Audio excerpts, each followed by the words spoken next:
Hello dear friends, तो मैं हूं आरती संस्कृति आईएएस यूट्यूब चैनल पे आप सभी का स्वागत है। मैं हाजिर हूं एक नए विषय को लेकर के। आज हम पढ़ने वाले हैं पिंक ड्रग्स के बारे में कि पिंक ड्रग्स आखिरकार होते क्या हैं, ये किस प्रकार से काम करते हैं और जो है तस्करी से संबंधित चीज़ें हैं यहाँ पर कि बहुत बड़ी मात्रा में यहाँ पर जो है हमारे जो सुरक्षा एजेंसीज हैं जो लगातार जो है ड्रग्स वगैरह की निगरानी करती हैं कि कहाँ से तस्करी की जा रही है, वो बरामद किया गया है। म्यांमार से आ रहा था और जो है मिजोरम बहुत चर्चा में था और इसको पकड़ा जो है गुजरात में गया है। तो बहुत सारी जगहें जो है यहाँ पे आपको देखने को मिलेंगी। इस आर्टिकल के माध्यम से हम पढ़ेंगे पिंक ड्रग क्या होता है, ये हमारी बॉडी को कैसे प्रभावित करता है और भारत में आखिरकार इतनी सप्लाई कहाँ से हो रही है, इसके रूट्स वगैरह क्या क्या है। जैसे आपने जो है चंदन की तस्करी सुनी होगी, ड्रग्स की तस्करी अलग अलग प्रकार की उनका रूट वगैरह आपने जो है पढ़ा होगा। तो यहाँ पर जो है हम इसका रूट भी पढ़ेंगे कि स्थलीय मार्ग से कहाँ से जो है कहाँ पर पहुँच रहा है, इसके जो है जलीय मार्ग जो है क्या है जिसके माध्यम से भारत में इसकी सप्लाई लगातार बढ़ रही है। देखिए लिखा, म्यांमार से भारत में बढ़ती पिंक ड्रग्स की तस्करी। मिजोरम बहुत चर्चा में रहता है ड्राई स्टेट होने के बावजूद भी। ड्राई स्टेट का मतलब है कि वहाँ पर जो है शराब बिल्कुल बंद है, क्योंकि क्रिश्चियन जो है सोसाइटी रहती है, क्रिश्चियंस लोग जो है शराब वगैरह को शायद नहीं समझते हैं जो भी है, जिसकी वजह से जो है लगभग 1989 के आसपास जो है वहाँ पर पूर्णतः बंद कर दिया गया था और 2019 में थोड़ा सा आंशिक रूप से प्रतिबंध हटाया गया था शराब से, लेकिन बाद में इसको फिर से पूर्णतः बंद कर दिया गया। ठीक है, पहले हम देखते हैं मुख्य बिंदु जो चर्चा के हैं। हाल ही में हमारे भारतीय तटरक्षक बल जो है इंडियन कोस्ट गार्ड, देखो आप में से बहुत सारे लोग सवाल पूछ सकते हैं कि मैम जो है ड्रग्स वगैरह को कंट्रोल करने के लिए, निगरानी करने के लिए, तस्करी वगैरह को रोकने के लिए कौन सा संस्थान जो है काम करता है। तो बहुत सारे अलग अलग जो है संस्थान है जो काम करते हैं, अलग अलग ग्रुप्स। यहाँ पर देखो जैसे हमारा भारतीय तटरक्षक बल, तो जब भी तटों के माध्यम से, समुद्र के माध्यम से ड्रग्स वगैरह की तस्करी होती है तो सारी जिम्मेदारी इसकी होती है। ठीक है, इसने क्या किया, गुजरात जो है साथ में जो है गुजरात एटीएस ने एक संयुक्त अभियान के जरिए 300 किलोग्राम मेथामेफ्टेमाइन, जिसको हम पिंक ड्रग के नाम से यहाँ पे जानते हैं, याबा के नाम से भी जानते हैं, या और बा का दोनों का अलग मतलब होता है, मैं समझा दूंगी। यहाँ पर जब्त किया गया है, जिसकी कीमत अगर आप देखेंगे तो 1800 करोड़ रुपए। 300 किलोग्राम है, 1800 करोड़ रुपए। इसके अलावा जो है कुछ दिन पहले जो है असम राइफल्स ने जो है मिजोरम के लांग तलाई के इलाके से जो है 1.8 लाख याबा टैबलेट्स जो है जब्त की थी, जिनकी कीमत थी 54 करोड़ रुपए। इसके अलावा एक दिन पहले ही डीआरआई ने मिजोरम से जो है 53 करोड़ की याबा टैबलेट्स बरामद की। देखो यहाँ पर देखो, आपने देखा एक डीआरआई देख लिया, असम राइफल्स देख लिया, जो है गुजरात का एटीएस देख लिया, इंडियन कोस्ट गार्ड हमारे देख लिए, ये सारे ही जो है इन सब मिलकर काम करते हैं कि कैसे जो है ड्रग्स की तस्करी को जो है हमारे भारत की भूमि पर पहुंचने से रोका जाए। और जो है क्राइम रिकॉर्ड ब्यूरो भी आपने पढ़ा होगा। तो अलग अलग संस्थान जो है सारे अपने अपने काम करते हैं ड्रग्स को लेकर के। अब बात करते हैं पिंक ड्रग्स। पिंक पिंक जब भी बोलूँगी कुछ गाना याद आ रहा होगा, तो कुछ ऐसा ही है। पिंक ड्रग्स के नाम बारे में बात करें तो रासायनिक नाम जो इसका है मेथाम्फेटामाइन। ठीक है, इसके बारे में देखो यहाँ पे लिखा था, मैंने आपको बताया था मेफ्टेमाइन जो है हाइड्रोक्लोराइड है ये। ठीक है, हाइड्रोक्लोराइड है, नाम याद रखना है। लोकप्रिय नाम क्या है, तो लोग लोकल जो है इसको उस नाम से नहीं जानते हैं, वो जानते हैं याबा के नाम से, या आइस क्रिस्टल के नाम से, या फिर पिंक टैबलेट्स के नाम से। अगर कभी लेने आए तो बोलेंगे आइस क्रिस्टल है क्या, या फिर जो अगर लोकल नाम रखा होगा तो उस प्रकार से इसकी मांग करते हैं। रंग व रूप के नाम की बात करें तो नाम पे पता चल रहा है गुलाबी या लाल रंग की छोटी छोटी टैबलेट्स होती हैं। उपयोग एक सिंथेटिक नशीली पदार्थ बनाने के लिए उत्तेजक के रूप में जो है इसका इस्तेमाल किया जाता है। प्रभाव क्या होता है, अत्यधिक ऊर्जा महसूस होती है इनको लेने के बाद, उत्तेजना महसूस होती है, भूख की कमी, नींद ना आना। लेकिन अगर दीर्घकालिक रूप से कोई व्यक्ति लगातार लेता है तो इनकी लत लग सकती है, ये अपने आप में बहुत खतरनाक होती हैं। देखो यहाँ पर अब बात करते हैं याबा। याबा का मतलब होता है पागल करने की दवा। तो अगर किसी को पागल होना है, देखो है याबा थाई भाषा में जो है पागलपन की दवा के रूप में जाना जाता है। उत्पादन की बात करें कि कहाँ पर जो है उत्पादन हो रहा है, देखो भारत में नहीं बन रही है, भारत में सिर्फ और सिर्फ जो है म्यांमार के रास्ते यहाँ पर आ रही है। और म्यांमार के रास्ते क्यों आ रही है, थोड़े से पोरस बॉर्डर्स हैं, जिसकी वजह से जो है वहाँ से आसानी से यहाँ पर तस्करी हो रही है। तो म्यांमार से अवैध याबा का सबसे बड़ा उत्पादन जो है यहीं पर होता है। थाईलैंड और लाओस की बात करें, पारगमन एवं उपभोग यहाँ पर किया जाता है। भारत, खासकर हमारे जो पूर्वोत्तर राज्य है, पारगमन क्षेत्र है प्लस उपभोग बाजार, इसका मतलब समझ रहे होगे आप, म्यांमार में बनता है, सबसे ज्यादा बड़ी मात्रा में जो है उत्पादक यही है।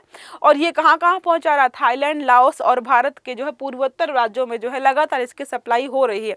ये जो आप देख रहे हो मैप याबा का, जो है अलग अलग इलाकों में जो है कैसे इसकी सप्लाई हो रही है, उसका पूरा एक रूट समझाया गया है। लेकिन हम आगे पढ़ेंगे सिर्फ और सिर्फ जो है भारत में कैसे पहुंच रहा है ये। देखो भारत में बात करें, अगर भूमिगत मार्ग की बात करें कि किस भूमिगत मार्ग से, तो पहला होता है म्यांमार से पहुंचता है मिजोरम, बॉर्डर पोरस है, मिजोरम से मणिपुर, मणिपुर से आसाम, आसाम से भारत के अन्य राज्यों में जो है इसको अलग अलग प्रकार से पहुंचाया जाता है।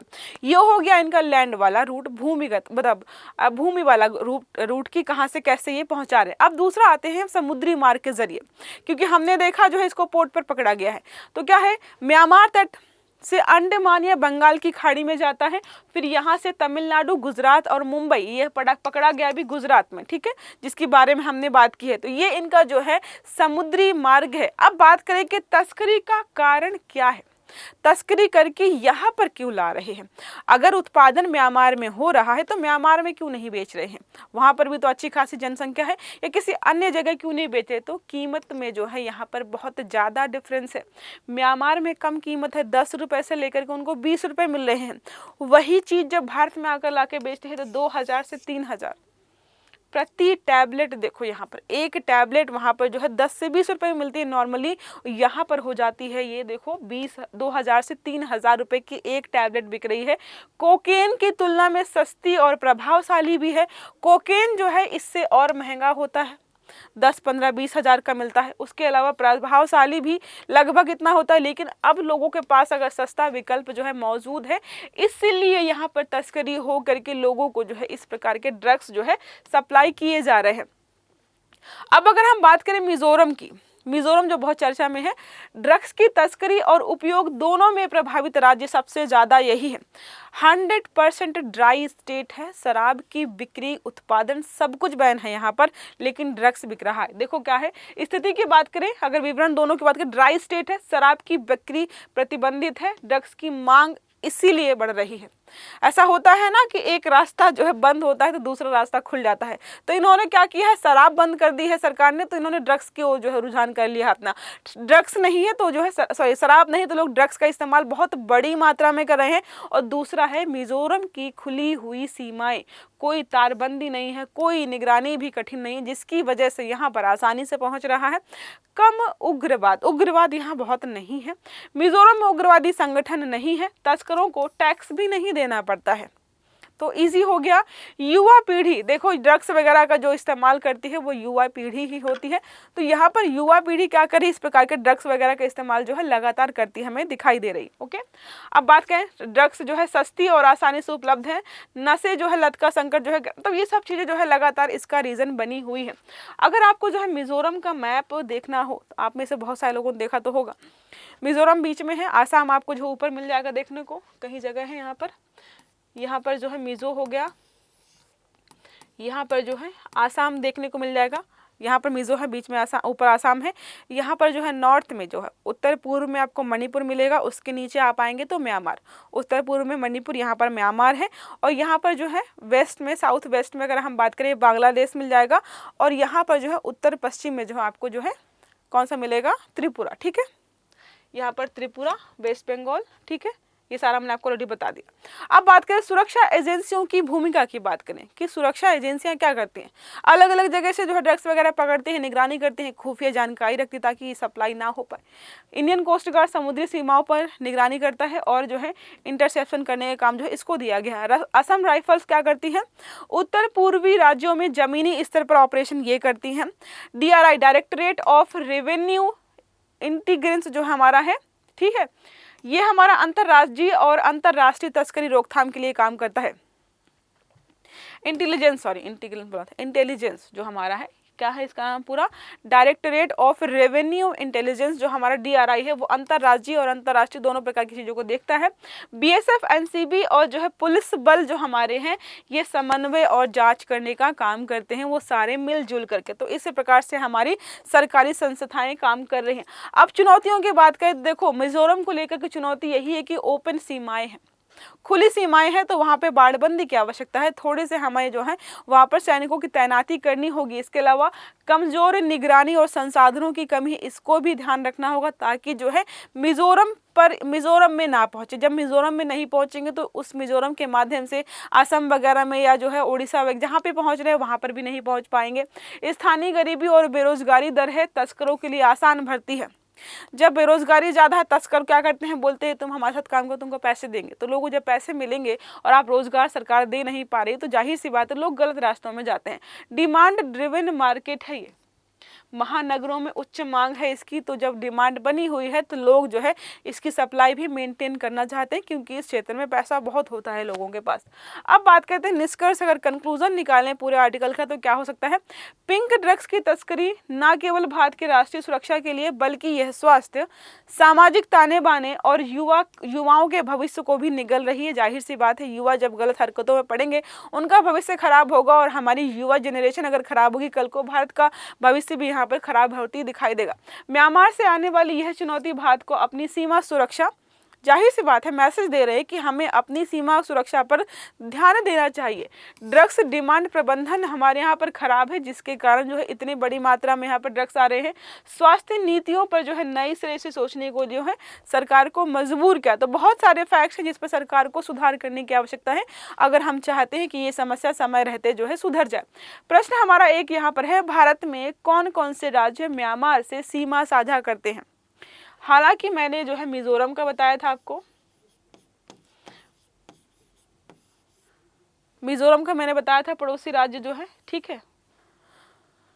म्यांमार का बताना है आपको, यहाँ पर मिजोरम है, नागालैंड है, अरुणाचल प्रदेश है। मिजोरम है, असम है, त्रिपुरा है, मणिपुर, मिजोरम, त्रिपुरा, केवल मिजोरम और मणिपुर आपको जो है बताना है। तो देखो मिजोरम तो फिक्स है क्योंकि हमने पढ़ा मिजोरम की बॉर्डर जो है टच करता है म्यांमार, वहीं से सारा यहाँ पर आ रहा है ड्रग्स वगैरह। एक मेंस का क्वेश्चन भी अगर आप लिखना चाहो तो आंतरिक सुरक्षा को लेकर जो है इसको हम लिख सकते हैं। भारत में सिंथेटिक ड्रग की तस्करी बढ़ती आंतरिक सुरक्षा और सामाजिक चुनौती बन चुकी है। आपको जो है इस पर चर्चा करनी है अपने दोस्तों के साथ। अगर आप 2 लोग देख रहे हो दोस्तों के साथ तो जरूर इसको चर्चा करिएगा और आंसर लिखने का प्रयास जरूर करिएगा, ठीक है।